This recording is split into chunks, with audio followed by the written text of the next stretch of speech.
Well, hey there, and welcome back to Heimler's History. Now, in this video, we begin Unit 2 of the AP U.S. History curriculum, and the time period we'll be considering is 1607 to 1754. And more to the point, in this video, we're going to be looking at how and why various European colonies developed and expanded in this time period. And I know your brain cows are ready to get milked, so let's get to it. Now, in the last unit, we also dealt with European colonization in the Americas, but we really only focused on Spain because, they were first. But in this unit, the tap of European colonialism gets opened all the way up, and we see the French and the British and the Dutch come pouring into the Americas as well. But first, let me remind you of what we've already learned about Spanish colonization. So the Spanish sought colonies in the Americas in order to extract wealth, and their primary means of doing so was agriculture and the mining of gold and silver. Now, you didn't think the Spanish got their own sweet bippies dirty doing the work, did you? You're so crazy. No, they subjugated the native population under the encomienda system to do the farming and the mining for them, and when this system failed them, they replaced that labor with forced labor from Africa. Additionally, the Spanish introduced a caste system into the Americas that fundamentally reshaped the society into a series of hierarchical levels based on racial ancestry, and finally, the Spanish were deeply concerned to convert the natives to Christianity through the mission system. And this attempt was met with mixed success. Some natives converted, others converted and simultaneously maintained their indigenous religious practices, and still others flat out revolted against this Western intrusion in events like the Pueblo Revolt. So that's how the Spanish did it, but now let's turn our attention to the French colonial efforts in America, and it wasn't until 1524 that the French had any interest in sailing west and establishing a presence in the Americas, and even then it wasn't really the Americas they were interested in. And mainly they were interested in finding a water route that passed through the Americas, which would give them access to trade in Asia. Now, part of the reason they were slow to colonize the Americas is because they were distracted with their European wars, and they were putting a lot of effort and resources into the systematic persecution of the Protestant Huguenots, so, a lot on their plate. And I guess we should figure out all that American colonization stuff, but,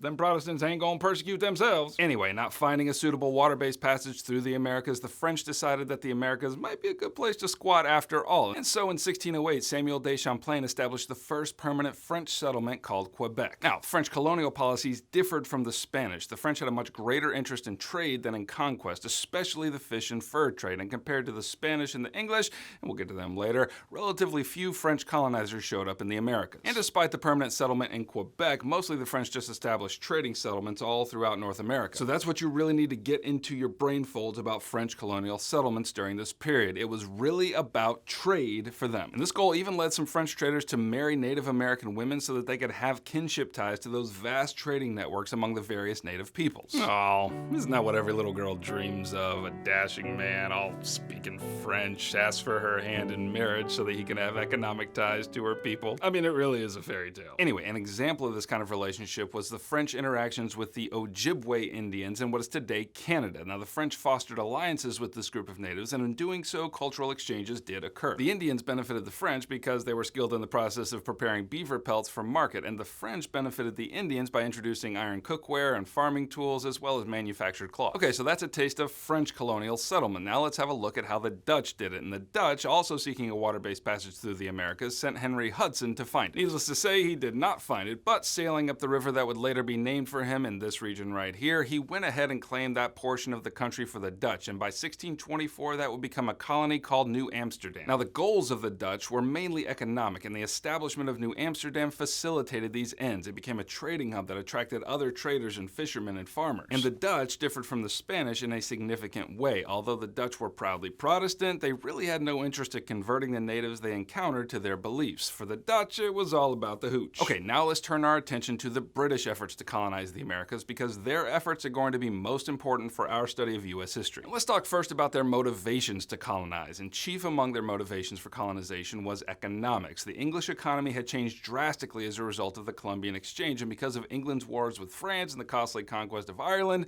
the wealth of the nobles began to diminish. So as a result, they began seeking new economic opportunities elsewhere. But it wasn't just the nobles whose economic lot was worsening, it was the peasantry too. You see, they experienced hardship because their land was disappearing due to the enclosure movement, which took land from everyone held in common and sold it to private parties. And so their motivation was actually similar to the nobles. They wanted new economic opportunities, but in addition, they also needed land. And still other folks were motivated to leave England to pursue religious freedom and improve living conditions, and we're going to talk more about them in another video. And so the English colonizers set out to the Americas as family groups to establish new homes, which of course was far different than the French and the Dutch. Additionally, in the places where the English did land, there was no large empire empires that could be coerced into working for them. Now, the English did have a season where they peacefully coexisted with the natives they did encounter, but that soon gave way to tension and violence as settlers further encroached on native lands. And in this way, the English were a lot different from the Spanish. Whereas the Spanish subjugated the native populations, the English expelled them. And we'll definitely be talking about that more in another video, because I'm sure that's not going to cause any problems for anybody. That's a joke, isn't it, Dad? Afraid so, but we're going to save it for next time. All right, that's what you need to know about Unit 2, Topic 2 of AP U.S. History. If you want help getting an A in your class and a 5 on your exam in May, then I can think of no better way to do that than for you to grab my review pack. If you learned something here, you want me to keep making these videos, then subscribe, and that's how I know you want me to keep going.